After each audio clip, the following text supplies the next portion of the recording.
Hope everybody had a nice, restful Labor Day weekend. And I'll tell you what, the weather couldn't have got better. Hey, but listen, need thank some you rain. and welcome. We need some rain now. Okay, If we can put the it- farmer needs rain, okay? Well, since I get blamed for the weather, I'll see what I can do. All right, if we could go ahead and get rolling. All right, so Mr. Mayor, members of council, at this time, we'll be joined by our colleagues with Hampton Roads Transit. They're going to give City Council a briefing on the system optimization plan. We'll be joined by Ray Amoroso, the Chief Planning and Development Officer for Hampton Roads.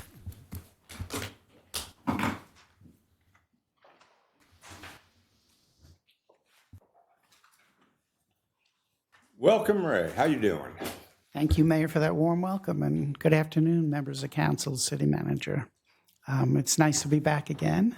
I'm here today to talk about our system optimization plan, which actually is something we're very excited about. To share with you, we'll be doing this for the 6 member cities that we serve. Your city council is the first one.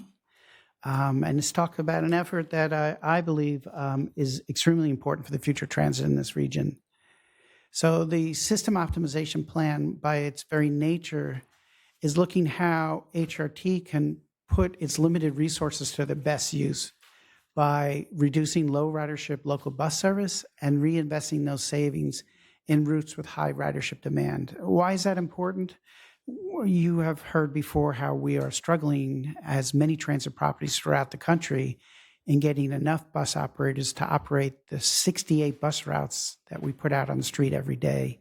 We simply just don't have enough. So when I talk about limited resources, it's not just typically you put it in the characteristic of financial resources, but it's also human resources.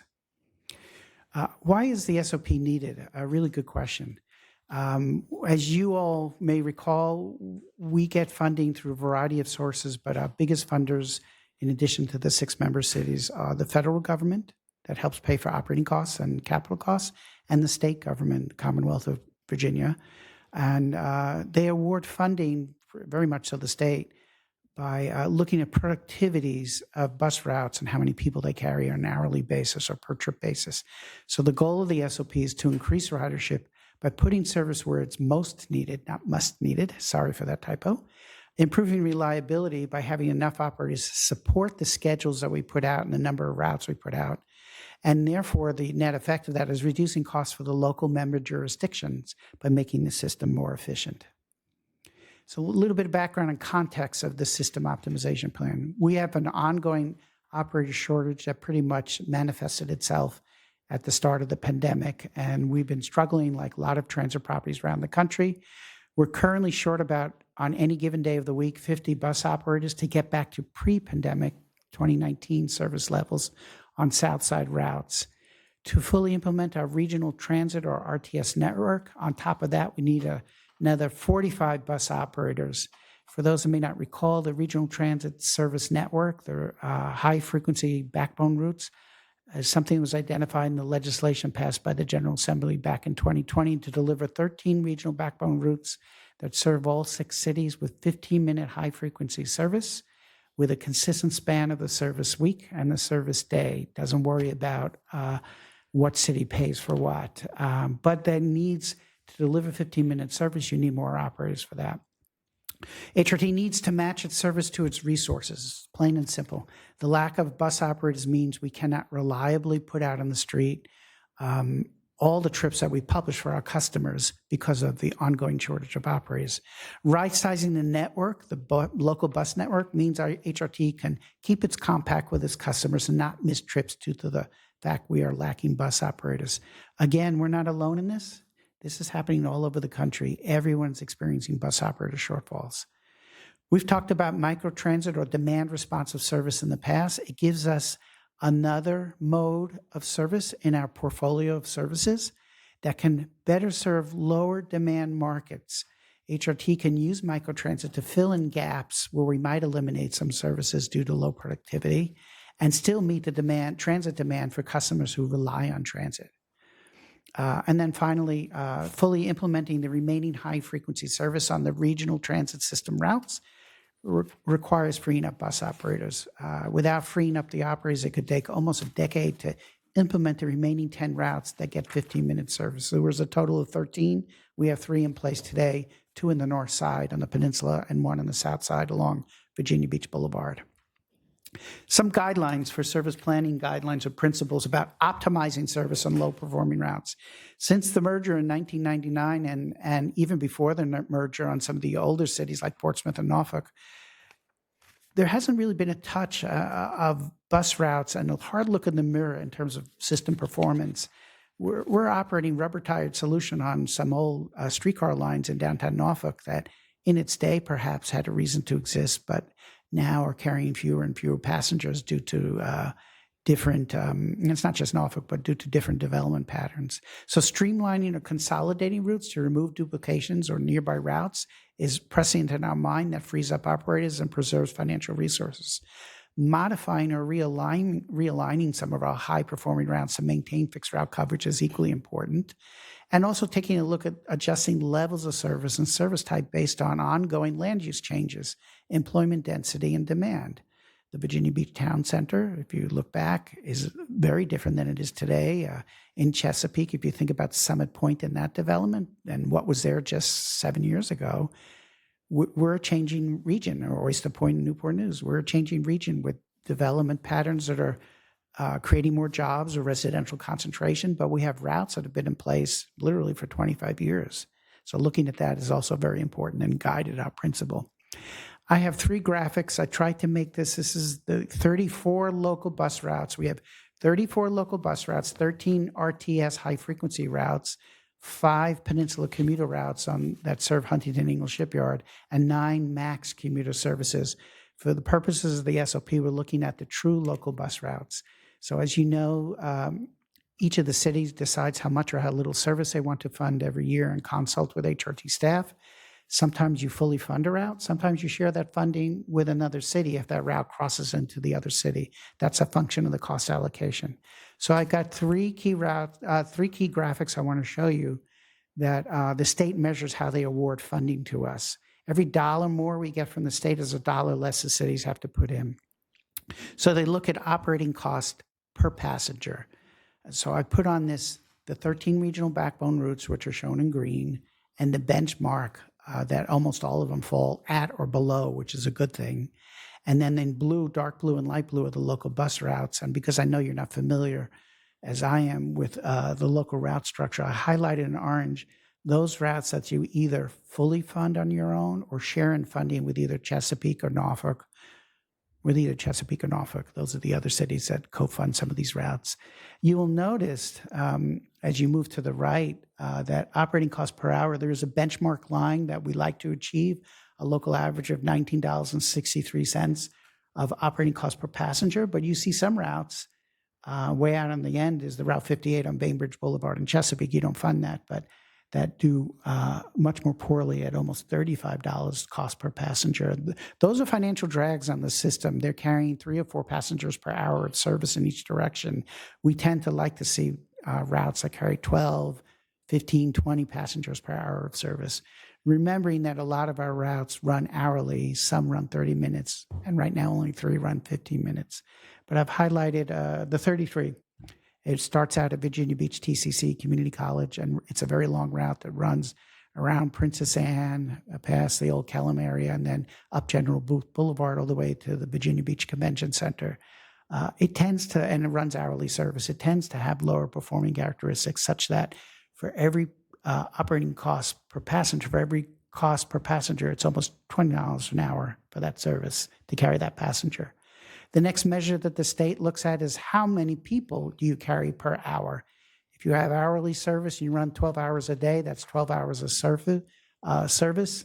And they're looking to see productive passengers per trip. So you can see here, the regional backbone routes do much better on average of almost 14 passengers per hour of service. And again, it's more or less the same routes you see at the end, the 24, which starts out at the Virginia Beach Town Center, Pembroke area, and runs down Witchduck Road and then on to Kempsville Road down to Chesapeake. You share that in a 50-50 manner with the city of Chesapeake. Not so much. It's a relatively newer route. It came online 3 months before the pandemic started. Never really got a chance to prove itself. But it is a low performer since we started in 2021. And then finally, the state asks, how many passengers you carry per mile of service? And again, here we're looking for anything that goes above those benchmark lines and poor performance below that benchmark line. And you can see there's the 33, the 26, and the 24, again, as lower performers. So as a purpose and need recap, I believe HRT needs to match its scheduled service to the existing resources that we expect. As an example, and resources is a nice way of saying bus operators, just this past June 2025, we missed approximately 1,200 trips that month due to operator unavailability. That's about 40 trips per day. Now, to put it in context, we put out about 2,000 bus trips a day, so 40 is a very small percentage, but if you were one of the users of those 40 trips, you'd be pretty upset if your trip was missed and you had to wait another hour for the next bus to come. I believe our compact is we should not miss any trips. We just have too many buses to bus routes that we need to look really hard at which are the good performers, put the resources toward them, and then which are low productivity routes that perhaps we can serve a different way. So the SOP impacted local bus routes on average cost $6.43 more per passenger to operate than the RTS regional backbone services. Right-sizing the network enables HRT to sustainably operate a reliable service in the long term. For each city, I put together some maps that help familiarize yourself with each of the routes that we're talking about. So in Virginia Beach, you participate in funding either wholly or partially 8 local bus routes. We're proposing 2 routes for elimination, and these are just proposals. It's just a draft plan at this point. It's for your consideration. 4 routes to be maintained with alignment or some frequency changes. 2 routes maintained with no changes at all. We're talking about adding 2 microtransit routes or zones to replace the 2 routes that are proposed for elimination. And of course, you operate presently 3 Virginia Beach, or we operate for you for 3 Virginia Beach wave routes that are no changes on the 30, 31, and 35. The 2 routes, the Route 22 primarily goes up in the Bayside community, up Independence, and the 26 is a route that starts at Virginia Beach TCC and runs to Lynn Haven Mall via Rosemont. It's a little bit of a convoluted route. We'll look at the maps quickly. So the Route 12, there's 3 funding partners here. Virginia Beach, Chesapeake, and Norfolk all share in funding this route. The only thing we're recommending does not impact Virginia Beach is extending the Route 12 to directly connect to the downtown Norfolk Transit Center from its terminal point that presently is at Liberty and Seaboard in Chesapeake. It has moderate performance and a unique geographic coverage to justify maintaining its service, mostly as is. We believe ridership can be improved if we make it a seamless connection where 14 routes come together at downtown Norfolk Transit Center. It also will cover a segment of a proposed eliminated Route 6 in the city of Chesapeake. The Route 22, this came online, I remember in 2012, when the new Bayside Community Center, the rec center came online. I remember, God rest his soul, Vice Mayor Jones and I had many dialogues about the need for this, but in all honesty, since 2012, it's always been an underperforming route. Not enough, in my opinion, to justify, and by the numbers, to maintain service. This is where the microtransit zone through the TRIP grant has been operating for the last year and a half. We believe, looking at demand on microtransit, we can better serve this community by maintaining microtransit, eliminating the Route 22. And you can see providing coverage with the Route 27 and 36 on most of its alignment. The beige or orange line is the only portion that would be uncovered by fixed route service. But the other parts of the alignment of the 22 would continue to be served either by the 36 or the Route 27. And that blue shows the footprint of microtransit service, which is demand responsive service that you do through your phone. And in 15 minutes, there'd be a small vehicle, usually a minivan, that would pick you up at a bus stop, virtual bus stop, to take you to your destination within the zone or connect you to a route that's going to go beyond the zone. The Route 24, Service changes, we're proposing removing a deviation, and you can see it in that lighter blue. Our customer surveys have shown that they want a more direct connection into Pembroke, and we believe if we turn right on coming north on Witch Duck, if we turn right in the boulevard, we can get into the corporate center, corporate park area quicker without delay of going up and down. So the only thing we're proposing here is eliminate a small deviation. The Route 25, there's no changes. This is a route that pretty much runs from the end of the light rail all the way down to Princess Anne, Virginia Beach, TCC, and the hospital area. The route is vital, in my opinion, to southern Virginia Beach as it connects to the tie, but also provides a lifeline service along the southern portion of Princess Anne Avenue, Princess Anne Boulevard. The Route 26, this is our other route that we're proposing for elimination. It has very low ridership. Now, pre-pandemic numbers, when I look at it in 2019 and 2018, not so much. I suspect, I don't have evidence of this, that enrollment is down a little bit at Virginia Beach TCC campus. Lynn Haven Mall and the number of employees there are also down. It had a little bit of a convoluted route pattern in that you can see the orange represents underneath the blue, the alignment running up Rosemont and then kind of in a V shape going back down till it gets to Lynn Haven. Most of this alignment will be picked up at the Route 29, and a little bit of the 36. So again, this is a very low ridership route, one of the poorer performers in terms of financial, the amount of revenue that's collected per passenger, and one of the lowest passengers per trip in the system. The Route 27, there's only a small change here where the route stays in place. It will terminate at a Shore and Pleasure House instead of a JEB Little Creek. The U.S. Navy, the stop at JEB Little Creek is actually in Navy property. There's no room with what we're doing with the Route 36 and bringing that up there to accommodate all these different routes that come in. The Route 1 comes in there as well from Norfolk, that we need to alleviate that pressure at the base property by bringing one, and that would be the 27 over to Shore Drive and Pleasure House instead of JEB Little Creek. We're also looking to restore peak period frequency. It's a good, moderately high performer in terms of ridership, and the Route 36 will cover that lost portion between Shore Drive and JEB Little Creek. The Route 29, this runs between Pleasure House Road and Lynn Haven Parkway. We're proposing extending from Lynn Haven Mall to cover the lost portion of the Route 26 to TCC. Even though it has a moderately low performance, it has such unique geographic coverage. There's not much other fixed route service in this territory that it requires maintaining that service.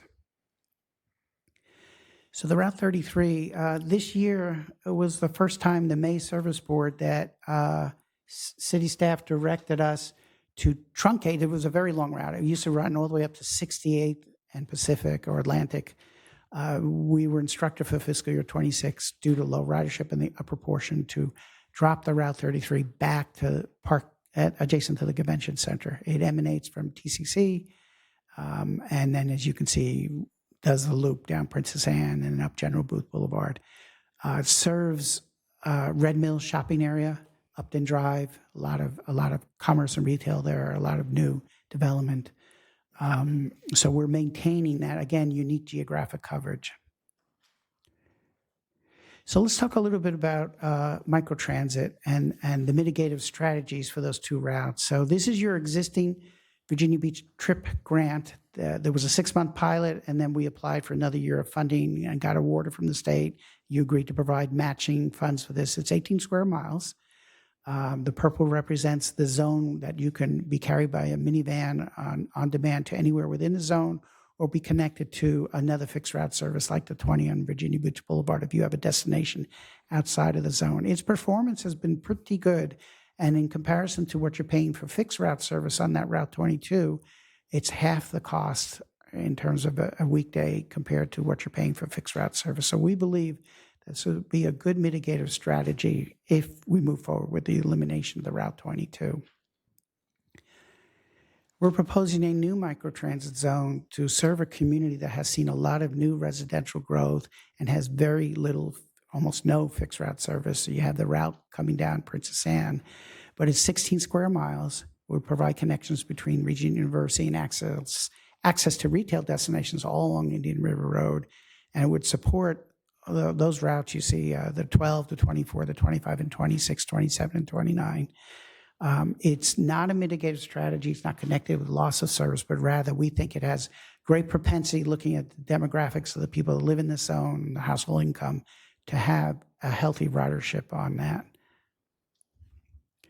So the SOP, what we expect out of the SOP recommendations and outcomes. Overall, and of course, we have to, as a regional authority, we look at all 6 cities. So grouped together, there's a recommendation to optimize or eliminate 12 underperforming local routes across the 6 cities. 2 of those 12 are in Virginia Beach.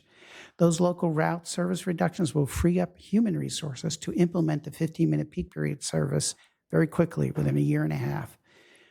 It also reduces approximately 90,000 local service hours and drops our demand of peak vehicle needs by 14, frees up 65 operators.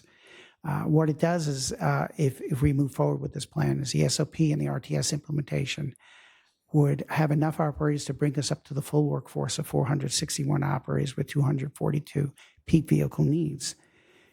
The customer impact, by increasing regional backbone service, over 300,000 additional Hampton Roads residents will be within walking distance of a route that operates every 15 minutes. If you recall, I said most of our routes operate hourly or 30 minutes. So you might ask the question, well, how many people on those 12 routes would lose? Because they're such low ridership routes, there's a limited loss of service. Bus stops losing that service on the SOP account for less than 3% of all boardings and alightings in the HRT system. If we carry 35,000 people a day, which is what we do on an average weekday, 3% of them might have to either use microtransit or another route. It brings down lower wait times for almost all customers, replacing hourly service either with microtransit, which is every 15 minutes, or 15-minute service via the regional backbone service. But most importantly, it improves reliability, matching hours published service with operator availability, thereby practically reducing or eliminating missed trips. Operational impact, very important here. We often get the questions by members of the commission. Some of them are council people, say, well, what are you doing to bring operators in? Actually, we're doing just fine hiring operators. The problem is retention. There's a unionized workforce. Those newest in to the system are required to do mandatory overtime if we don't have enough operators. So what happens is those that we spend a lot of time to get a commercial driver's license, bring them in and get them going, we lose them in the back end 12 to 18 months because they're just burned out. They have a family life. They're supposed to be off, and they're being told they have to work mandatory overtime because we don't have enough operators. It also helps us to manage our operating costs. It frees up local financial resources provided by the state and federal government that can then be reinvested into microtransit service without the expense of fixed route service. And most importantly, it speeds up RTS, those 13 regional backbone routes implementation, where we believe in a year and a half we can get the remaining 10 routes, of which the city of Virginia Beach also has the Route 36 in its community that would have 15-minute service up on Holland Road. So the schedule and next steps. You're the first of the work session briefings. Next week, I'm briefing on Monday the city of Portsmouth, on Tuesday city of Chesapeake, and then on the 23rd city of Norfolk, October 14th the city of Newport News, and shortly thereafter city of Hampton. We intend to gather input, hold public open houses on the draft SOP recommendations, refine the plan later in the calendar year, come back for city council briefings on the final SOP recommendations, brief our own commission in February, and look toward our commission to adopt the SOP in April. We'll do a little bit of implementation planning of how you do all of this in May or June of next year, and then target the October service board of 26 and the 2 service boards in May of 27 and October 27 to bring the SOP to fruition. The payback will be better state funding, which reduces the city's contributions. Every dollar you get from the state or the federal government or through the fare box is a dollar less the cities have to put in.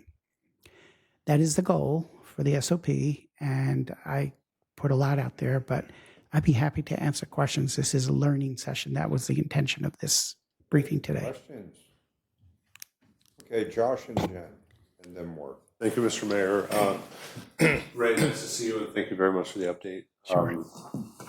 Question for you on, and what you just put forward makes a lot of sense to me with Route 22, recognizing the level of demand that exists though at Newtown Road, at the light rail station. Seeing that, I guess Route 27 will continue to serve that Right. that stop and still take people up to the base. And then you've got Route 36 covering the Independence corridor. Included in the outreach, will you, I'm assuming, be reaching out to the base, Little Creek? Absolutely. And making sure that we've still got adequate service connecting our service members to the base? Absolutely. The military installations throughout the region are very important to ensure we have that connection. And they're really good partners with us. So we'll make sure that they're included in the outreach effort. Great. And something in the back of my mind as you were presenting the CDL operators and how, I guess, before you mentioned operator burnout, the perception in my mind was that you didn't have enough people to hire, but that isn't necessarily the case because of how you're set up. So I'm just wondering among regional partners, because I know we're suffering shortages for CDL operators, and I'm sure other localities are too, and then the private sector is paying them outrageously, we're reading in the news. So is there efforts to coordinate, I guess, number one, on a regional basis, with respect to the CDL issue, if it is an issue, and it's not just the burnout issue? And then lastly, I'll just inject that the new service area that you're proposing looks great, and I know that is a high need area, and I certainly support that. I would say that we are in partnership with almost every city in terms of where we can reach out to for looking for bus operators. There's a lot of workforce development and partnerships in the private sector. The retention issues, we really do bring them in at a decent clip. It's the retention issue that's really driving us. It's not the collective bargaining agreement was renegotiated last June, and it's not a salary, it's not a starting wage rate. It really is about the quality of their life. The bus operators have a choice of what they call a 5-2, 5 days on, 2 days off, or 4-3 work week, 4 days on, longer work day, 3 days off. But when you tell them you have to work on that day off, that's when they get upset. And after 12 to 18 months, they tend to go find work elsewhere. We do help them get the CDLs. We pay for their training and walk them through the process with the DMV. But it really is about retention. We just have too many routes, and they've been in place for such a long time that it's time to look at some of these and say, they're not performing as well as they should be. There's a better way to service that. Thank you. Hey, Jen, and then Worth. Thank you, Mayor. Thank you for this. So I'm trying to make sure I'm following. So where you all are proposing to eliminate a route, you're replacing it with microtransit? Is that what I'm hearing? It's a mitigative strategy for microtransit zone. It's not a route. It's a geographic zone that has so many square miles in which a passenger through their cell phone would make a reservation and they'd be directed to a virtual bus stop, and a minivan will meet them there, and there might be one or two other people that have a similar destination because it's a rideshare matching. If they need to leave the zone, if their destination's in Norfolk or Chesapeake, we would bring them to a connecting fixed route service to complete their trip. Okay. So the idea is with this plan, it's going to make ridership more accessible. So you're saying like some of the routes are low performing. So eliminate those to, restructure resources, but it's not going to create a gap for riders if they're saying, hey, my route got eliminated and this was very accessible for me. I know that there's another route nearby, but I just want to make sure there aren't any gaps happening. And that's a really fair question. So if you have hourly service, it means one bus an hour. And that couple of those routes that I had the graphics on are carrying 3 or 4 passengers per hour of service. So that's per trip because you're running hourly service times 12 hours. So you can do the math, 12 times 4. That's not a lot of people for a lot of money. An hour of revenue service costs this agency roughly $124 an hour. Microtransit is delivering, based on our 2 pilots, at a cost of around $69 for that same hour of service. The difference is you have 4 opportunities within that hour because we're running it 15 minutes apart. You will have to transfer. You might have a one-seat ride. That's the only difference. Today on the fixed route, you might be able to get from point to point in one seat. Here, you'll probably have to transfer unless you're staying within the zone. Finally, if you haven't already, I'd love to connect you or make sure you're talking with the campus dean at the TCC Virginia Beach campus, because that TCC came up a lot. And I sent a text. I was like, is enrollment down at the beach campus? And I haven't heard a response back yet, but I'm wondering, because we have, whether it's a shift to students are online or we have late start classes. So some students that may rely on these routes may not be on campus until later this month or October because their classes don't start till later. So I'd love to, I support what you're trying to do with the resources. Just want to make sure that the full picture is there. So if you haven't had that conversation yet, I'd love TCC. Right now, we're in partnership with the TCC to relocate our transfer area because there's a limited number of buses that can stop where it is today. And the sidewalk ends, so ADA accessible passengers are having a hard time. So we've worked it out with TCC. If we follow that loop road, that there's a parking lot they're offering to us that we can build it out using RTS money to accommodate up to 9 bays with 8 routes servicing it. So Okay. and it'll have customer restrooms and operator restrooms. Even better than what we have now. Really excited about Okay, that. that sounds good. Okay, thank you. Patrick? Mr. Mayor, Councilmember Rouse, Ray, you mentioned the microtransit. Are those microtransit programs, I know my staff and HRT staff, they're working together to identify if there is capacity that could be freed up to help support and fund some of these, right? So we're not 100% certain on the microtransit at this time. So the TRIP grants are state discretionary grants that we've been winning that has an 80-20 split for year one, which the city puts up 20% match to the 80%. But you're right. The elimination, the optimization of these routes frees up the financial resources to put into supporting the microtransit zones. That is the philosophy. So the money you're programming to support the Route 22 on an annual basis, there's more than enough money to support the operation of the microtransit zone at 100%. That covers the Route 22 territory. And with the other route elimination, we're able to bring in the Salem crossing microtransit area. So that is the philosophy of that as a mitigative strategy. Okay. Worth? Thank you, Mayor. Thank you, Mr. Amoroso, for the presentation. I'm in agreement as well with your plans. Just kind of a related question that to me I'd love, and that's the impact. Has HRT done any studies or reports on the impact of fares versus ridership? And let me go a step further. What would ridership look like if it were no fare? Not that we have the money to pick up this. So it's a fair question that a lot of properties are either tried it out, and Richmond's the nearest one, and here's the thing, every agency funds its service in a different manner, and Richmond certainly is different than us. Our cost allocation agreement, and I'll paraphrase here, pretty much say the payer of last resort for anything you don't get from the federal government, the state government, or the fare box are the 6 member cities. The 6 cities, more or less, are about 40% of everything of the cost comes from the 6 cities. You know, Norfolk maybe a little bit more, Virginia Beach maybe 38%. But every dollar you don't get from the fare box is going to be picked up by the city. So to give you an example, last fiscal year that just concluded, fiscal year 29, we collected $9 million as a system in fare box revenue. That means the cities collectively would have to pick up that missing revenue to keep everything whole.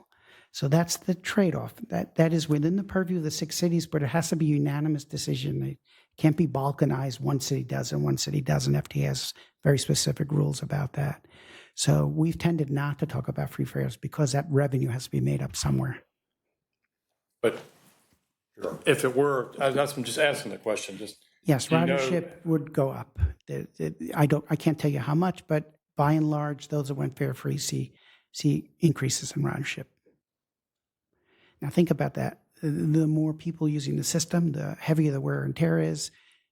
Things have to be cleaned more frequently. I'm not complaining because I love to see better ridership, but that increases your operating costs as well in terms of state of good repair.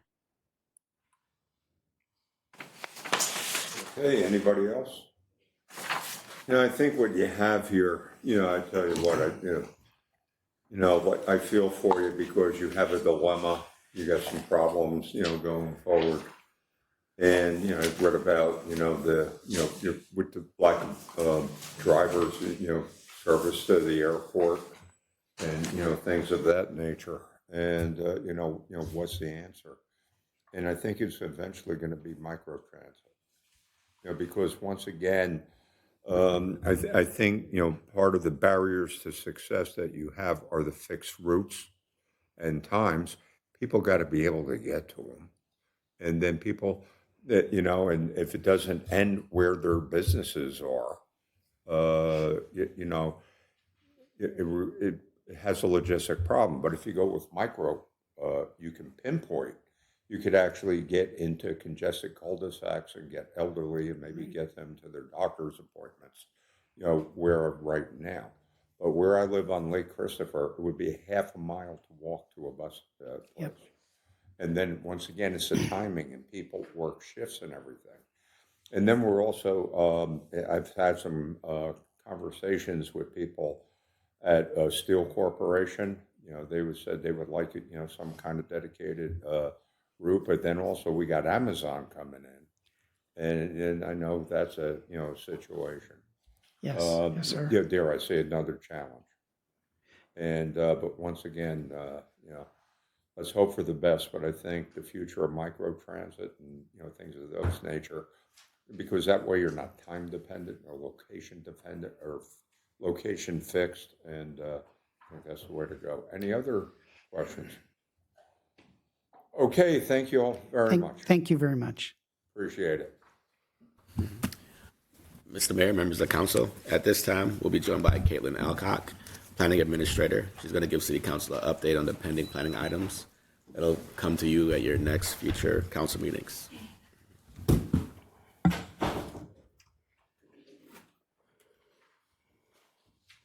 right, good afternoon, Mayor, Vice Mayor, members of council. As the city manager just stated, I'm here to brief you on the items on your September 16th agenda.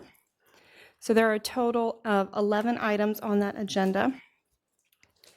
Item 1 is a subdivision variance request for a property located at 970 Whitehurst Landing Road within District 1. The subject parcel was improperly created by deed in 1968 and has a substandard lot width of 10 feet, where the ordinance requires a minimum lot width of 75 feet for parcels in the R7.5 district. A variance for lot width is required before a plat can be recorded to legally create the parcel. No new parcels or structures are proposed with this request. The subject parcel, which is shown in blue on the slide there, shares a driveway with the parcel to the north, which is shown in yellow. That parcel was granted a subdivision variance back in 2007 for a substandard lot width of 10 feet. Staff is unaware of any opposition to this request, and the Planning Commission did vote 10-0 to recommend approval. Item 2 is a change in nonconformity request for 1689 Laskin Road in District 6. The specific request is to allow the existing BP sign to be relocated to the intersection of Laskin Road and First Colonial. The sign was previously located at the corner. However, since a portion of the subject property was acquired as part of the Laskin Road project, the sign had to be moved to its current location, which is seen in the photo on the slide. The sign is legally nonconforming with regard to both height and square footage. While the ordinance limits the height of a freestanding sign to 12 feet, the subject sign is 22 feet and 7 inches. Similarly, the maximum sign face allowed by the ordinance for parcels with a lot width between 100 and 200 feet is 32 square feet. However, the existing sign is almost 100 square feet. The applicant is requesting to place the sign 3 feet from the right-of-way rather than the 7-foot setback required by the ordinance, which does constitute an expansion to the nonconformity. While the sign appeared to meet that 7-foot setback at its original location, since a portion of the property was acquired with the road project and there must be adequate clearance between the existing fuel canopy, the applicant is now unable to meet that 7-foot requirement. Staff from Public Works did confirm that the proposed location will not pose any issues with infrastructure or visibility at the intersection. Staff has not received any opposition to this request, and the Planning Commission recommended approval on consent. Item 3 is another change in nonconformity request, this one for 311 35th Street, also in District 6. The specific request is to allow an addition to a legally nonconforming single-family dwelling that was developed in 1940 prior to the adoption of the city's first zoning ordinance. Several nonconformities exist on the lot, including a single-family dwelling on an apartment-zoned parcel, deficient front, side, and rear yard setbacks, deficient lot width, and a lot coverage greater than the 30% maximum established by the ordinance. The applicants are proposing to add a front porch as well as a second-story addition with a balcony at the rear of the existing structure. With the proposed additions, the front yard setback will decrease to 9.6 feet, and the lot coverage will increase to 35%. No changes are proposed to the side or rear setbacks with this request. The entire exterior will be refaced with cement board siding and board and batten accents in coastal colors. Staff has not received any opposition, and again, the Planning Commission recommended approval of this item by a unanimous vote. Item 4 is a modification of Proffer's request for 1276 Baker Road and the parcel immediately to the north. This is within District 4. This item was deferred at your August 12th hearing. As a reminder, the current request includes the development of 375 multifamily units. Since you have been briefed on this item previously, I'm just going to quickly go through the slides, which show the proposed building elevations, landscaping, detail the requested deviations, and the parking reduction. So since this was before you, the applicant has added a proffer that 7% of the units would be designated as attainable housing units. Those would be for households with an annual income not to exceed 100% of the area median income. That designation is proffered to remain for a period of at least 10 years. Staff has not received any opposition to the request, and the Planning Commission did vote to recommend approval of the item at their July 9th hearing. Item 5 is an alternative compliance request for 4554 Virginia Beach Boulevard, Suite 100. This is in District 9. So the applicant, Funny Bone, is seeking to relocate the existing sign from their current location to their new location at the redeveloped Pembroke Mall. The Central Core District Form-Based Code limits wall signage to 60 square feet. However, the subject sign is approximately 91 square feet, thus requiring the alternative compliance request be approved before a sign permit can be issued. The new location will face a private interior road and will not be visible from the public right-of-way. At the request of the Central Business District Association's Design Review Committee, the applicant did agree to remove the existing raceway mount. With that removal, the committee did vote to support the request.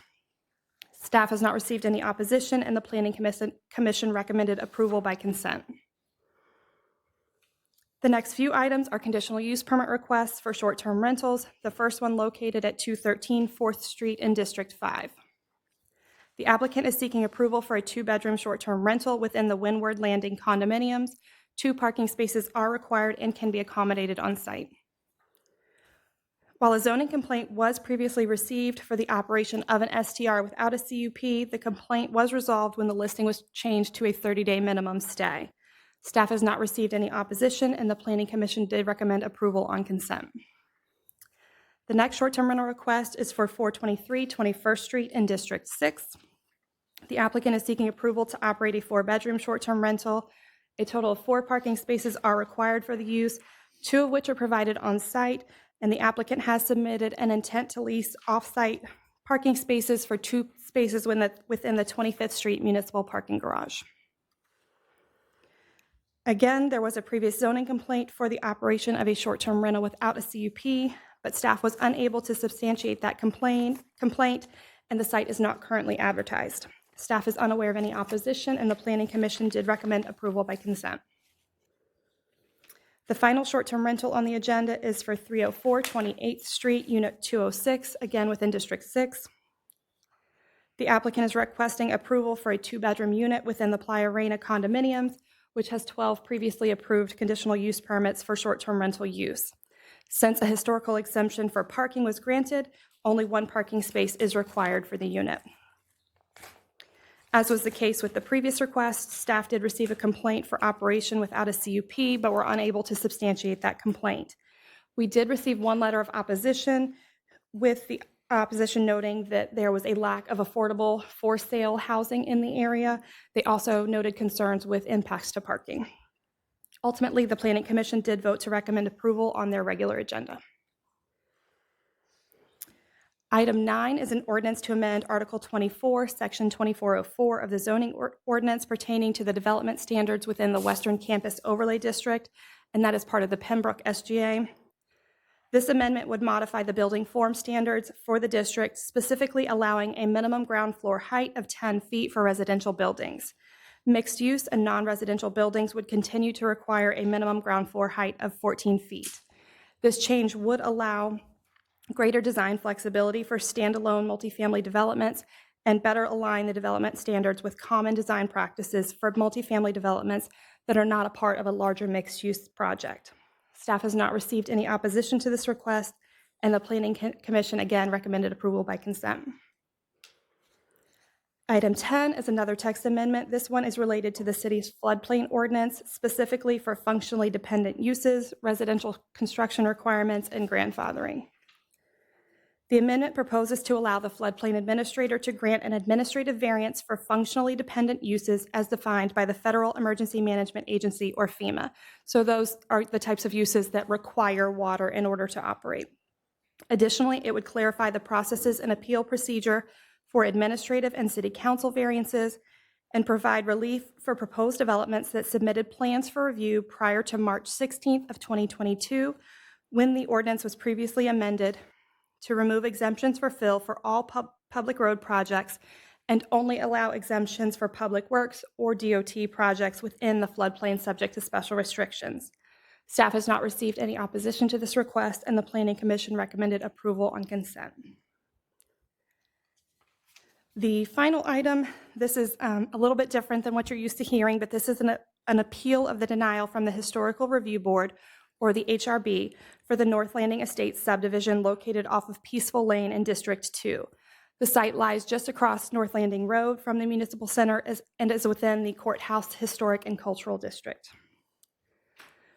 More specifically, this is an appeal to the HRB's denial for an after-the-fact Certificate of Appropriateness, or COA, for the construction of a 6-foot-tall white vinyl privacy fence. The subject slide provides a general timeline for the various actions taken by the HRB related to the subject development. The first, in 2022, allowed for the demolition of the existing structures on the site, and then another was granted in 2024 to allow for the construction of seven single-family homes. In June of this year, staff did notice a white vinyl privacy fence had been installed on the site. One was behind in the rear yards of the subject parcels, and then another was entirely within the Peaceful Lane right-of-way. Staff advised the applicant that the fencing would require the review by the HRB, issuance of a fence permit for the portion of the fence that was located on Lot 1 of the subdivision, and then approval of an encroachment agreement for the fencing that was installed within the Peaceful Lane right-of-way. The applicant did promptly file for the after-the-fact COA. However, the board did deny the request at their June hearing. And this denial by the board was based on the fact that the design guidelines for the Historic and Cultural District explicitly prohibit the use of vinyl material for fencing. Article 13 of the zoning ordinance establishes that an applicant may appeal the decision of the Historical Review Board to the City Council, which is why it's been placed on your September 16th agenda.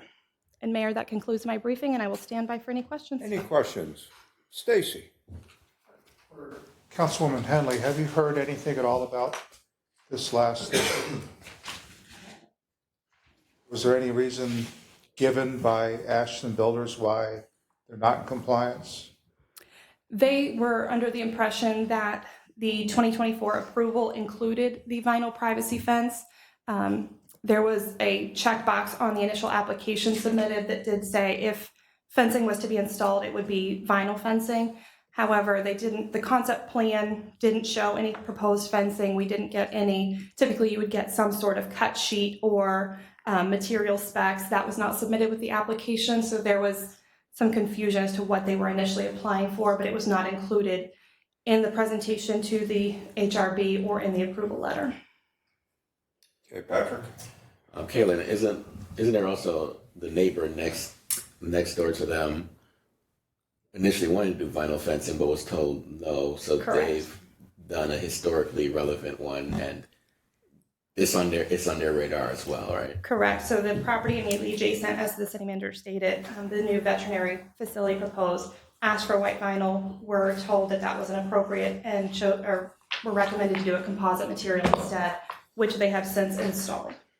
So if we don't approve this appeal, what are the ramifications of that? The fence that has been installed would need to be removed, and they would need to install a new fence of a historically appropriate material, be that composite or some other material. Is there any method of appeal after that From from council? The courts, probably. The courts. I have not looked at that specific statute, but in the other appeal context with which I'm familiar, the appeal would be to the circuit court, and it would be for, an abuse of discretion, which is a very high standard to meet. Josh? Thank you, Mayor. Thanks for the update. In the absence of our colleague, I just wanted to ask about item 4, and that 7% of attainable housing. That commitment is not accompanied by any density bump or any other ask, correct? That's just because we asked them to do it. correct. So I just wanted to give our colleagues some kudos for going back to the applicant and asking that they incorporate this priority item into this application. So, great job. Anybody else? Okay, thank you very much. Great job. Okay, folks, any liaison reports at all? Okay, we're gonna go Jennifer and Worth. Thank you, Mayor. I have 2. So I missed the day 2 of the council retreat, but I did watch it back, so well done, everybody. And I saw that there was a conversation about the legislative agenda and e-scooters. I didn't hear if the ATAC proposal came up, but the Active Transportation and Advisory Commission did send a letter with their thoughts about e-scooters and what language to include in the legislative agenda. So I just want to read it for the record and, invite your feedback either now or at a later point. So just the first opening paragraph says the Virginia Beach Active Transportation Advisory Committee met this past Monday, this was August 11th, discussed language related to micro-mobility, e-bikes and scooters that we believe is important to note in the 2026 General Assembly legislative agenda. And here's the language, so I'm quoting. The City of Virginia Beach supports efforts to promote micro-mobility options while also improving safety and user education related to e-bikes. So this is language that they want to see, or that they support us putting forward in the legislative agenda as it relates to this. So I'm happy to re-forward it to everyone if you want to take a look at it, or if you want to have a conversation about it now. And then finally, it's Zero Waste Awareness Week, and this evening at the formal session, the Clean Community Commission Chair, Terry Stevens, will share some comments about not only the importance of Zero Waste Awareness Week, but how Virginia Beach and really this commission is leading not only the state, but the country on this effort. So she'll share some updates that the commission is doing and educate us and the public on some things they can do this week. Okay, that'd be great. Next. Rosemary? Worth, Worth, you were on cue. I'm sorry, Worth and then Go ahead. Rosemary. Well, while we're talking, so I want to wish our Vice Mayor, Rosemary Wilson, happy birthday today. I've got something after this, but anyhow, all the attention's on you. Happy birthday, Vice Mayor. Yeah, she caught me today. 3/4 of a century, a mile, so yes. This morning, the Planning Design Review Committee, it's a subcommittee of the RAC, met, and we got a presentation from Emily Archer on the Central Beach Land Use Plan, which this body's been seeing several times. And so the discussion ensued. And we talked about it last week briefly at the retreat about the Central Beach Land Use Plan and pass forward, what's going to happen, how can things be financed and paid for. We do have an RFP out for a parking deck on 19th Street at Parks Avenue.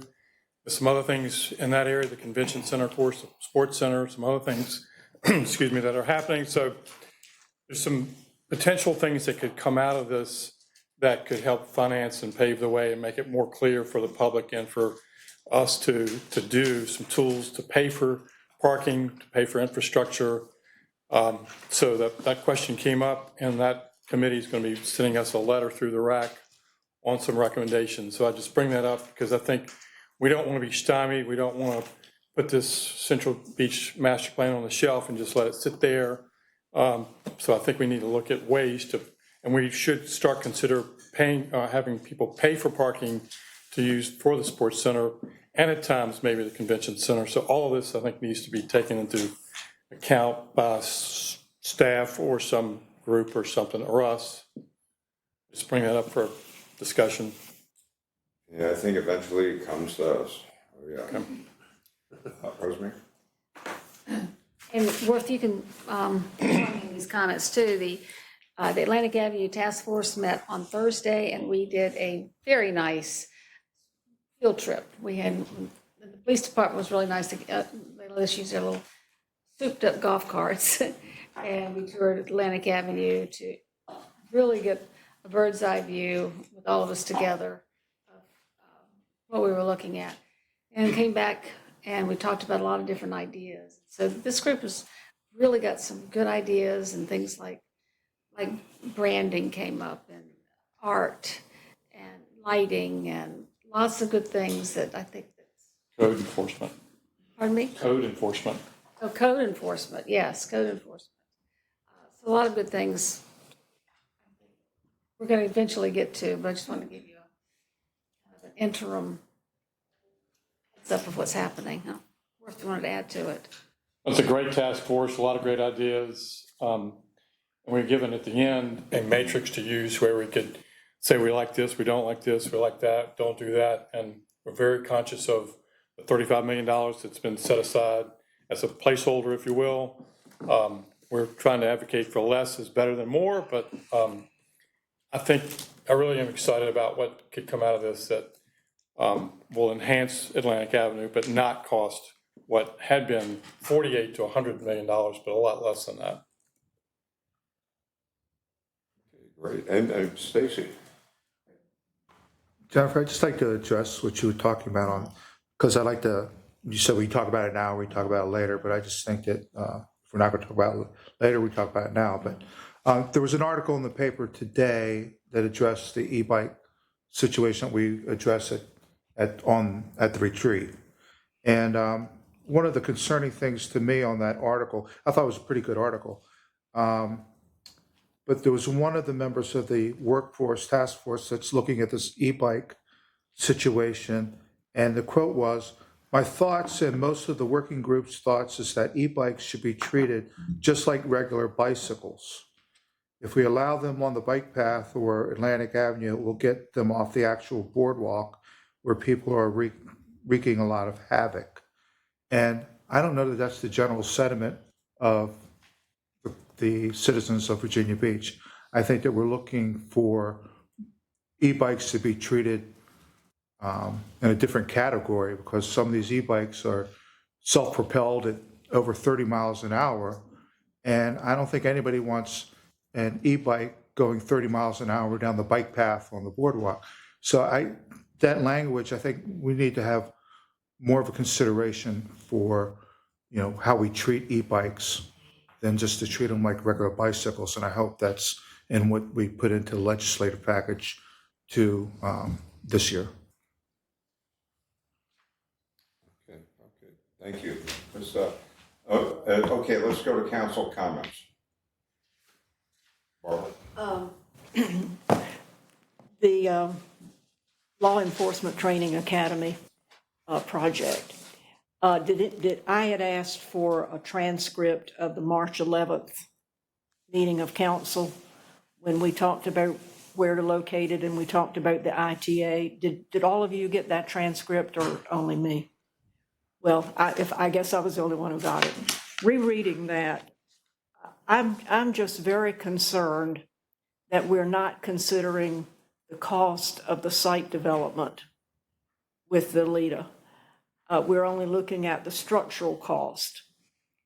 And where we locate this is going to be extremely important, because that's going to determine the site cost. And I know, reading the transcript, I have particularly, from the very first day, when we said we'll put it in the ITA, I said, well, you're going to have to you've got to build a road. There are no roads. If we put it in the ITA, which is what we're looking at, and that's a pretty broad area, so I guess it depends where in the ITA. But we know with all this time we just spent at the retreat talking about the ITA, it does not have a good road system, and it has extremely poor drainage with a lot of concerns as far as the soils and so forth. So we could double the cost of this facility if we have to, once we start looking at where we're putting it and what the site costs are. So I think it's a mistake for us to only be looking at the structure and not giving any concern for the site and what that's going to cost us. If we have to build a road that's applied to this cost, and we have to build a major drainage system, we could easily double the cost. And one of our priorities is that we've got to watch our spending. So I really think as we're looking at the LIDA, we really need to consider the site cost along with the structural cost. I think it's a mistake to only be looking at the structural cost because that's a very important project. And we don't want to get there and find out, hey, we've got to double the amount of money and double the time if we've got to, for some of the costs, the potential costs that we could be looking at. So I would really recommend all of you rereading this transcript and giving some more thought, because I don't want us to get down the road and find out that we've got a project that we really need and it's a $200 million project instead of a $100 million project, because it could easily double. So let's rethink whether we're going to look at the site cost along with the structural cost. I think we really have to look at it all. I am sure with the direction we gave the manager, all things are going to be taken into consideration, the total cost. And, we're looking at 400 million plus, sometimes, to make a high school these days. But the point is, we gave explicit directions to the manager to explore the site and the cost. And I'm sure all of that's going to be taken into consideration. I don't think we did. Yes, we did. All right, well, you Do sure? we have something to come back with a plan? We'll talk about it. We'll look at this and we'll see. Rosemary? I just wanted to mention everyone about our colleague, Dr. Amelia Ross Hammond. On Friday, she had hip replacement surgery. And I talked to her when she's leaving the hospital in the car. She sounded great. And I talked to her several times, including today. And she's doing really well and starting physical therapy today. And she's going to be, about that, participating remotely if all the technology works out. So she wanted to make sure she didn't miss a vote tonight. I knew everybody would like to know how she was doing. Oh, that's great. And, just let me say, they got the, for hips and knees, they got that technology down.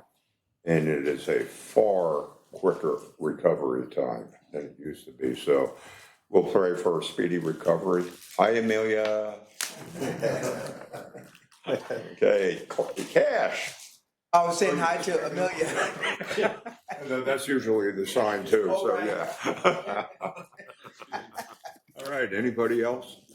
A couple of things. I want to thank everybody. I got tremendous positive feedback on the retreat that we had. And a lot of the comments were, a number of people noted, the chemistry that we had. We covered on some, challenging topics and everything, but the respect and the dignity and the cordiality, you were noted. And that's how a city moves forward during the challenging times, for there.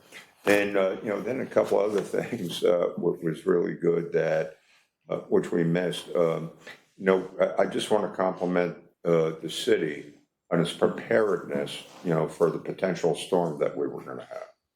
It was really good, and we were able to really get the East Coast Surfing Championship in, and it was very, very successful. And let me just say this, we all went through basically an 8-year odyssey, getting Atlantic Park open. But now that the dome is open and getting favorable reviews, and I'll tell you what, if you take a look on YouTube now, that park already is getting international notice.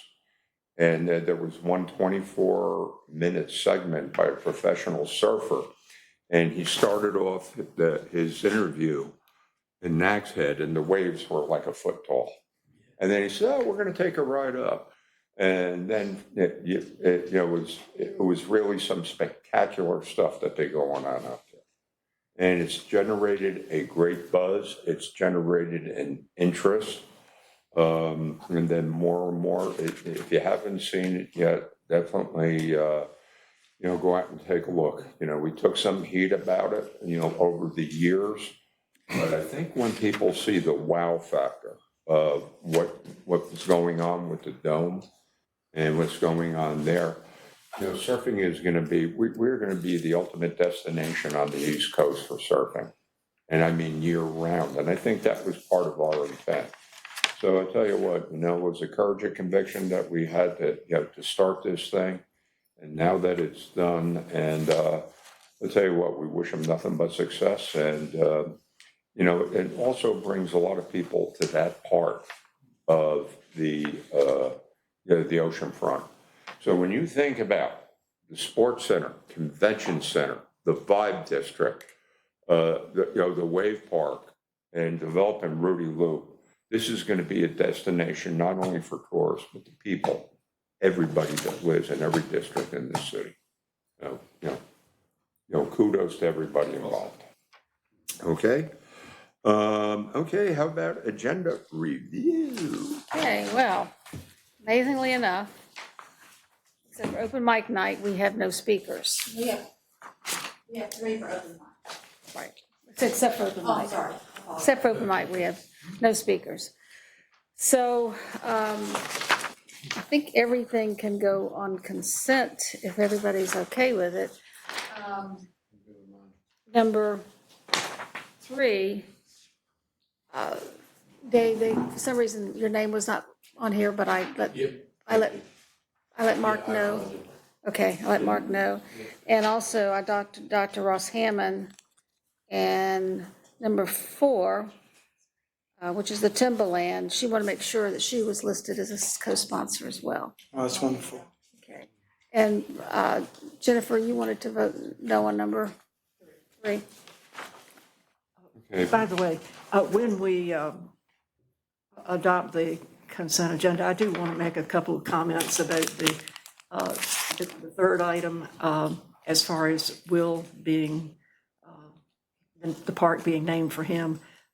My name is not on this list, and I want everybody to know that I said, I just want to make sure he knows about it and he's okay with it. And he does know about it and he's okay with it. So I said definitely support it, and I don't want anybody, because my name's not on here, to think that I don't support it. Would you like us to add your name? Yes, please. Oh, and be assured, we did not put his in. We always check with folks first, because if you don't, you got to be careful. Worth and then Michael. So, Vice Mayor, just wanted everyone to note on item number 5, an ordinance is the deferral to October 21st. I circled that. I meant to say, thank you for. Michael. Thank you, Mayor. I just wanted to make a comment on number 2, which is the recognition of International Overdose Awareness Day on each year on August 31st. And just provide a little background to the public that each year this really amazing informal coalition of moms comes together, families that have been impacted by losing a loved one to overdose, and request that certain city buildings are illuminated in purple just to remember their loved ones and raise awareness about the impact that those loss has on their families and on many families throughout Virginia Beach and the country. And each year we kind of scramble a little bit to make sure that we're catching up with August 31st. And so this just designates that day as an ongoing awareness day, much like occurs throughout the country and in the Commonwealth of Virginia. It's very nice. It's very meaningful to this group of moms, and I know they express their gratitude, and so do I. And thanks to all who join me in sponsoring, but I know that all support. And I'll tell you what, if you want to bring that up, again, at the time of the vote, and Mrs. Henley, I will make room, for people to comment on it. Also, I was thinking right after the vote, former Mayor Sessoms and his family will be here if we can have them come up and say a few words. Okay, that would be okay. Yeah, that'd be good. Good. Yes. Thanks, Mr. Mayor.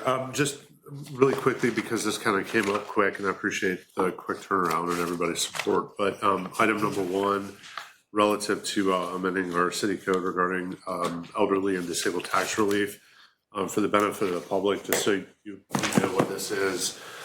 This was a phone call I received from somebody who qualified under the elderly and disabled tax relief program. He was looking to sell his home and purchase another home. And the way the code works is you have to own the property on June 30 of the preceding tax year. And when you close on a new home, we all know that you got to escrow for mortgage insurance and or you have to escrow for insurance and such and real estate taxes, and then you've got to pay a settlement agent at closing for those taxes as well. When you're exempt, there's really no way for you to avoid having to do that. So that's these are for people who qualify for the program, who will remain qualified for the program after they purchase their new home. But it allows the city to recognize their tax exempt or tax free status in connection with the closing, so that they don't have to cough up money for real estate taxes that they won't that aren't due from them. So anyway, thank you for your support on that. Okay, thank you. Okay, that's it. Ready for closed. Chair will entertain a motion to recess into a closed session pursuant to the exemptions from open meeting allowed by section 2.2, 3711A Code of Virginia, as amended for the following purposes. Legal matters, consultation with legal counsel employed or retained by the public body regarding specific legal matters requiring provision of legal advice by such counsel pursuant to section 2.2, 3711A8, that would be beach encroachments. And then publicly held property, discussions for consideration of the acquisition of real property for public purpose or the disposition of publicly held property where discussion in an open meeting would adversely affect the bargaining position or negotiation strategy of the public body pursuant to section 2.2, 3711A3, and that would be District 2, again, District 2, District 3, District 6, and personnel matters, discussions, consideration or interviews of prospective candidates for employment, assignment, appointment, promotion, performance, demotion, salaries, disciplining, or resignation of specific public officers, appointees, or employees of the public body for section 2.2, 3711A1, and that would be council appointments for boards, commissions, committees, authorities, agencies, and appointees. Do I have a motion?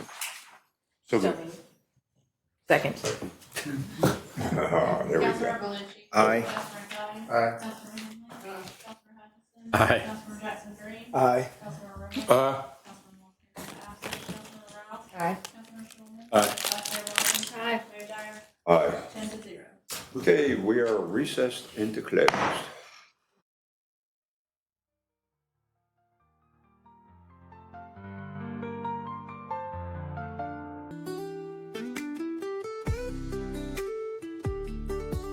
Welcome all to our meeting, and we're going to have a good meeting today. And to get things rolling, I'm going to call the meeting to order. And if you are willing and able to stand for the invocation, please do that.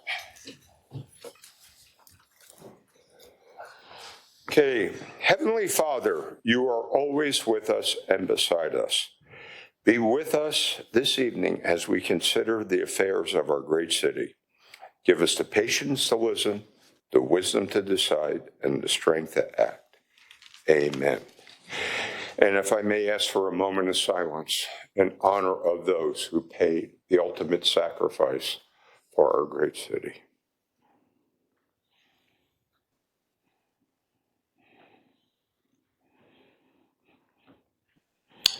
Okay, Pledge of Allegiance.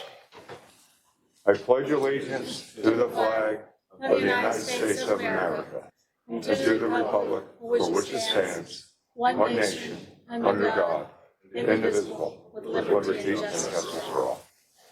Thank you all very much. Okay, we have a roll call. Yes, Your Honor, all present, including Councilmember Ross Hammond, who is participating remotely via WebEx. Okay, outstanding. Can I get a motion for the certification of the closed session? So moved. Second. Okay, we'll get the vote open on that.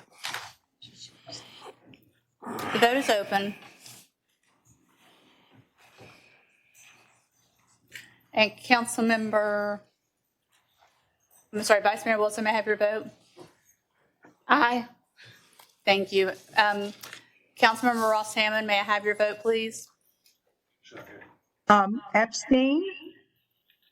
Thank you. By a vote of 10-0, noting Councilmember Ross Hammond's abstention, you have certified the closed session to be in accordance with the motion to recess. Okay, thank you. Do I have a motion to approve the minutes of the informal and formal sessions of August 12th, 2025, and the informal and formal sessions of August 19th, 2025? Second. Okay.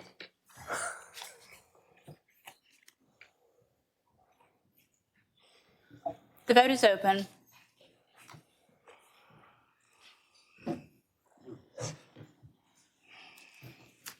Sorry, Vice Mayor Wilson, may I have your vote again?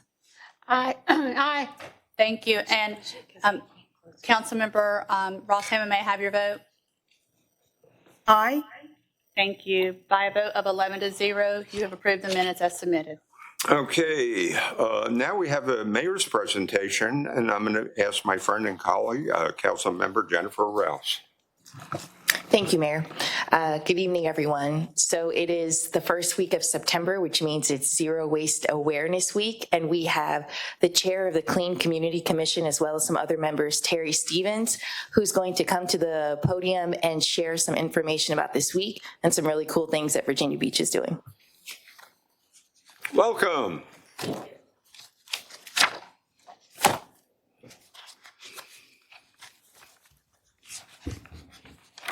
Good evening, Mayor Dyer, Vice Mayor Wilson, and members of City Council.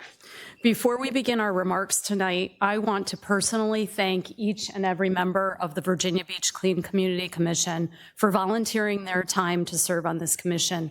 They genuinely care about our community. I especially want to thank our student commissioners, Miles Pullman and Anna Orchard Hayes, for being leaders in our community at such a young age. Welcome. Hello. On behalf of the Virginia Beach Clean Community Commission, I want to thank you for your support of Zero Waste Awareness Week, which started yesterday and runs through Sunday, September 7th. In August 2023, at the recommendation of this commission, you passed a resolution acknowledging the first full week of September as Zero Waste Awareness Week in the city of Virginia Beach. In 2024, you made this a priority and put it in your legislative agenda. It was championed by local delegates Michael Fagans, Alex Askew, and Kelly Converse-Fowler. In 2025, the entire House of Delegates and State Senate unanimously passed HJR 446, which recognizes the first full week of September as Zero Waste Awareness Week throughout the entire Commonwealth. Our amazing and talented hardworking staff liaison, Christy Rhines, created a zero waste logo for the city of Virginia Beach, Commonwealth of Virginia, and an unbranded one that can be used anywhere by all jurisdictions across our nation. This shared logo will ensure consistency with zero waste messaging, including refusing to purchase products that generate excessive or non-recyclable waste, reducing dependence on single-use and unnecessary items, including plastic bags, and reusing, recycling, or repurposing items whenever possible. We are excited that the City of Virginia Beach will be a catalyst to reduce waste across our nation, and we encourage each of you to continue with your steadfast support of maintaining our green line and efforts to keep Virginia Beach beautiful. Citizens who want to learn more about this initiative may follow the City of Virginia Beach Waste Management Facebook page for daily tips throughout the week. Thank you. Thank you all. Thank you all. And let me say before you go, You know, we often say Virginia Beach is a great place to live, and for many, many reasons. And we are a very clean community, and we get acknowledged for that. But as I say, and I will always say often, the strength of Virginia Beach are the people that live here, work here, have their businesses here, but also devote their time, talent, and treasure to do so many good things for love of the community. And for that, on behalf of the council, we thank all of you. And thank you, Jennifer. Thank you. Thank you.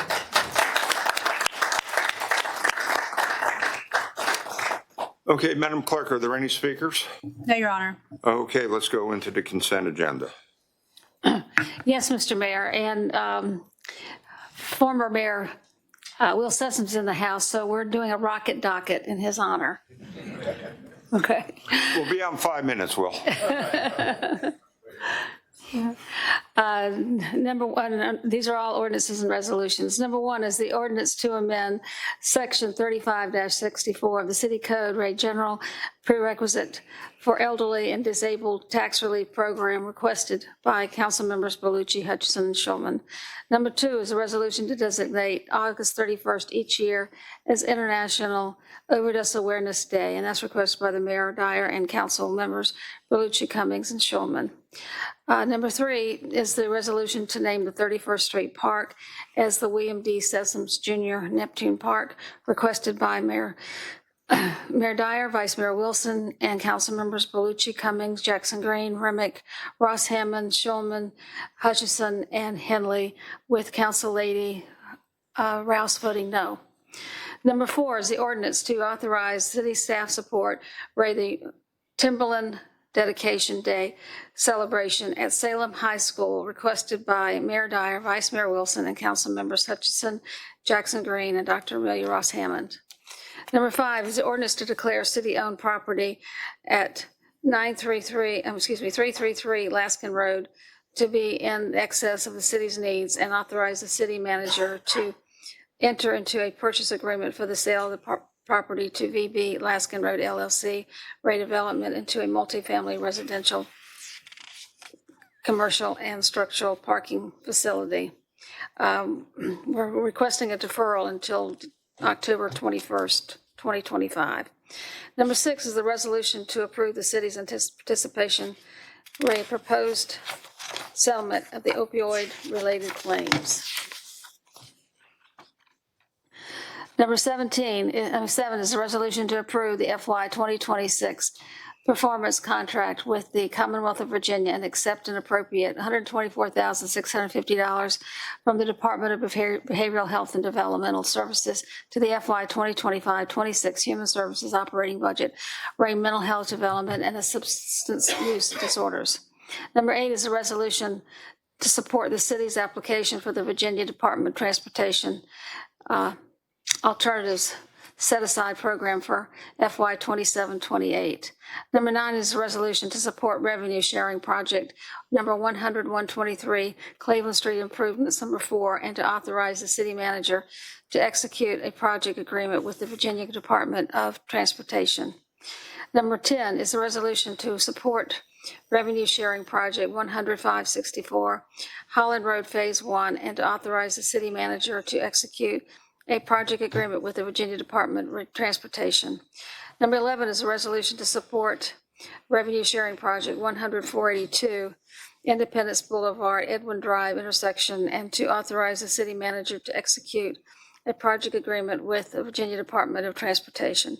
Number 12 is the ordinance to authorize a temporary encroachment to a 5-foot city-owned property known as Lake Wesley and a drainage and utilities maintenance easement at the rear of 509 Cary Lane, reconstruct and maintain number floating pier, aluminum gangway, timber pier, 4 timber piles, vinyl bulkhead, channel ward to existing bulkhead with return walls, concrete patio, and timber piles, and that's in District 5.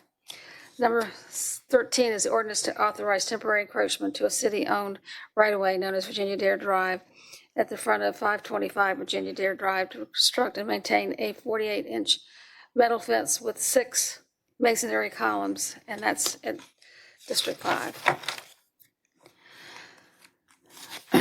Number 14 is the ordinance to authorize temporary encroachments into a city-owned right-of-way known as Oceanfront Avenue and 63rd Street, adjacent to 6300 Oceanfront Avenue.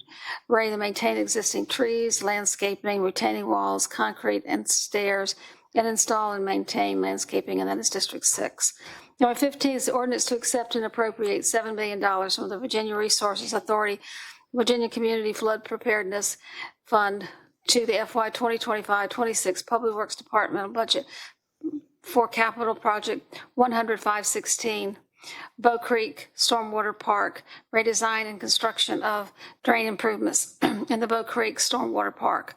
Number 16 is the ordinance to accept and approve $1,911,119 from the Virginia Department of Behavioral Health and Development Services, Virginia Department of Social Services, and the Virginia Crisis Intervention Team Center to the FY 2025-26 Human Services Operating Budget, Workforce Development, and Clinical Programs. Number 17 is the ordinance to accept and appropriate $426,668 from the Virginia Department of Emergency Management to the FY 2025-26 Department of Information Technology Operating Budget, replacement of outdated infrastructure and radios to support the region's radio system, Orion. Number 18 is the ordinance to accept and appropriate $60,000 from the fund balance of the police, federal, and state Seized Asset Special Revenue Fund to the FY 2025-26 Police Department operating budget. Repurpose the unused lockup space at the 3rd Precinct into a dedicated office area for the Crime Suppression Squad. Number 19 is ordinance to accept and appropriate $43,408.47 from the Tidewater Emergency Medical Services Council, Inc.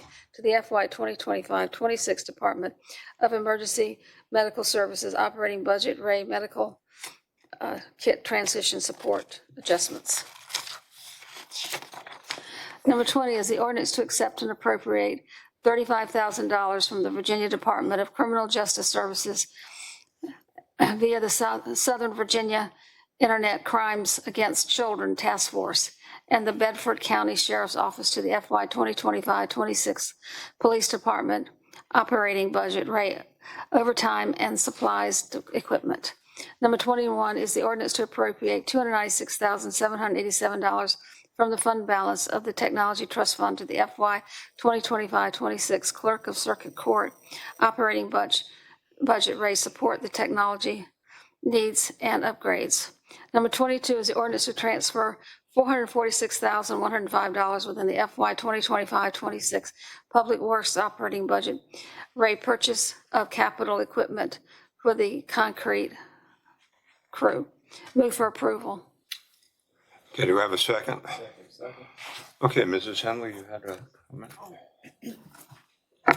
Yes, in the session before, I asked that my name be added to this list of folks who support the naming of the 31st Street Park for Mr. Sessoms. I just want to clarify, Will, all I said when I was asked if I supported this was, as long as it's okay with you and you know about it. And since it meets those that criteria, I certainly am supportive. So I didn't want you to think that I wasn't supportive of this.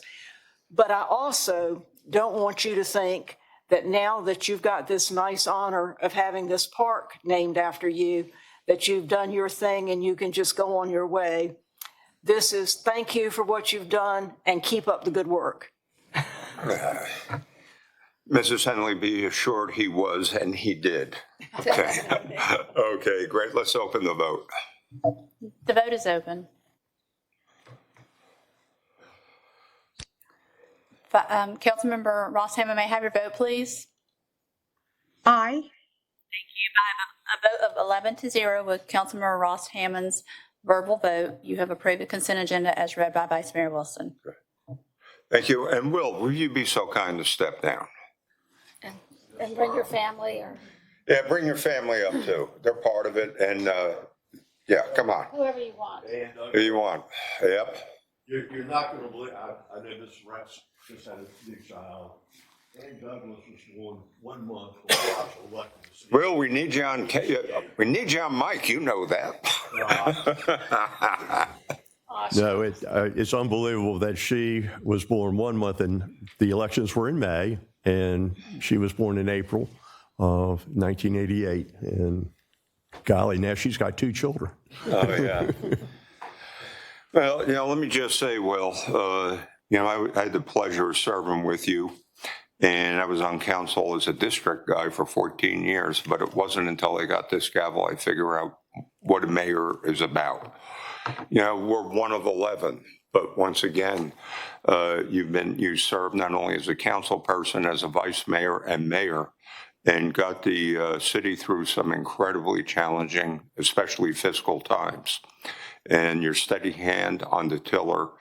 Let me put it this way. When I took over, I was handed the tiller of a very well-run ship. And I just wanted to say thank you. Thank you. Okay. Yes, please. So such a delight to have you here with us tonight. And I too served with Will, not quite as long as Barbara, but I'm the second longest time. They're still up here. But y'all really have a nice facility here now. Yes. I mean, y'all living right. See what you've missed. But Will, your leadership as our mayor and as our vice mayor was just fantastic, and it was just a real joy to serve with you. But one of the things that I like most about Will is outside of this job, and what you've done outside of this job with what you did with the rescue squad and how your dedication to the rescue squad. And then after you left office, when 531 happened, you stepped up and you helped the victims' families by raising money so that even though you couldn't bring their loved ones back, it would hopefully make their future a little bit better. And then just recently, the police officers that you stepped up to help those widows, to raise money to help them so that even though they couldn't bring their loved ones back, you could try to make their life a little bit better. And so those are especially the things that I love about what you've done, Will. Very kind, thank you. Okay, anybody else? Barbara. If I could just say again, how many times have I heard you say how much you love the city? Okay. I hope a lot. Was there something about the greatest city in the world I might have heard before? That's right. That's well, right. It's that love for the city of Virginia Beach. I know, there's nobody, you and Myra might be close there together, the two of you, but it's the love for the city of this, or love for this city that is just come out so much in all that you've done. And of course, you're a good partner back there in all the crime with Jim Sporer as city manager. Y'all made a great team. And you did bring this city into the very top, the best run cities in the nation. And that's why we have this honor today. And I think we owe it to you two gentlemen. And I really appreciate it. And I loved serving with you. Thank you so much. You did a great job. Thank you very much. I'm very grateful. Stacy. Well, we've heard all the great things you've done for the city and all the positions you've held. What you got? No, you're going to get sold a car. What you got? I've been jabbed before. But we do know the greatest accolade you could possibly have is being King Neptune. And you were a fantastic King Neptune. You've done wonders. You've been very supportive of Neptune Festival. And it's only appropriate that formerly Neptune Park now be named after Will Sessoms. Thank you. Thank you very much. Good point. Okay. Yep. Josh and then Cash. Thank you, Mr. Mayor. And Mr. Mayor, nice to see you again, sir. And I've said this to you privately, but I definitely would love to just say it out loud, because having moved here from a worse off economy than ours and sought opportunity here and found it, you and the people around you while you were mayor helped build things that change the landscape of our city, that attracted new business here, that attracted new residents here. Without you and the people you worked with, we wouldn't have the amphitheater, 31st Street, Sports Center, and lots of other things that have come to identify us and that we're proud of as a city. So thank you for your efforts in creating a place where people can come to, businesses can come to and thrive. And that you've, rest assured, you've offered inspiration to people like me to go back and give back to our communities. So for that, I thank you. Thank you. Cash. Mayor, I want to thank you for your belief and confidence in me. right? You knew that I loved this city, but didn't know a lot about local government. And you took the time to meet with me. And I was very impressed. I called my wife. I said, Mayor Sessoms is going to meet with me. And we had breakfast. You remember that? I do. So as he's talking to me, I can't really hear anything. I'm just in awe that he took time. He was on his way to work. He took time on his way to work to stop in and to pour energy and time into me in his morning that was being rushed, and he was receiving so many phone calls. But he made it personable and special to me, which I have endeavored to do for our residents since that moment that you created a template for me. Well, I'm glad. I'm glad I supported you too. Thank you, Mayor. Thank you. And thank you. And Mrs. Henley brought up Jim Spohr, who served the city, I believe, as city manager for 24 years. Way too long. Oh, yeah. Yeah, but I'll tell you what, it was a quality time. It was. But Will, I just want to give our sincere thanks. Well, Please say. very, very quickly, because, I believe in the Rocket docket, remember, docket. you're on the clock. My name wouldn't be going up there, first of all, without my wonderful wife and my children, now their husbands and their children, my grandchildren. And for that, I'm very, very grateful. At the same time, I had the pleasure of working with great councils and great people on those councils. And, you've already mentioned that, Barbara, you and Rosemary served. And we had a lot of others. And I thank you all for allowing us to get some things done and the support you always gave me. And I worked with a great city staff. And how that son of a gun ended up being here tonight, Jim Spohr, I don't know. And I mean that honestly. And because I wanted to keep this very low key. But having the family support, having great councils to work with, and having a great city staff, I was blessed. And Mark, you and Les and Dale were part of that staff as well. And we have a wonderful bunch of people over there. But I must say, when Rosemary called me a little over a week ago to tell me the possibility of this happening, I was speechless. And I don't know if y'all ever know me to be that way, but I was. And I just want to say quickly, thank you. I'm honored. And let's all continue to do what we can to make this city stronger and better and keep it the greatest city in the world. Thank you so much.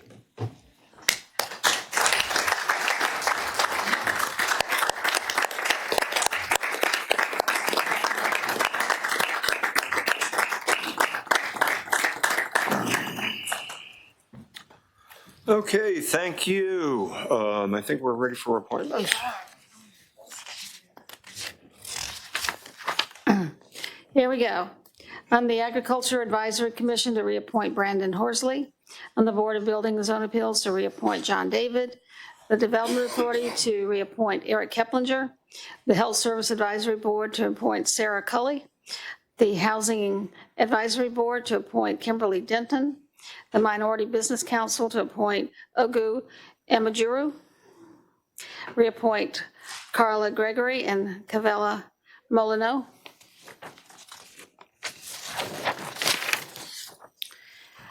The Open Space Advisory Committee to appoint Lauren Bland.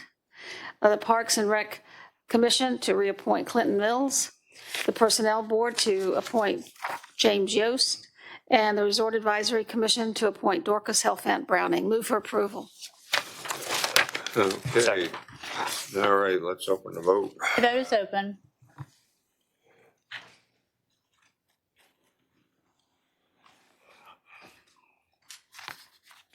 Mayor Dyer, may I have your vote, please? Thank you. There we go. Councilmember Ross Hammond, may I have your vote? Aye. Thank you. By a vote of 11-0, with Councilmember Ross Hammond's verbal vote, you have approved the appointments as read by Vice Mayor Wilson.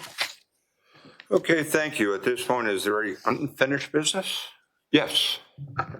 Earlier, we got to wish Vice Mayor Wilson a happy birthday today, and we learned later off camera that yesterday was Councilwoman Barbara Henley's birthday. So can we offer some happy birthday claps to our two council colleagues?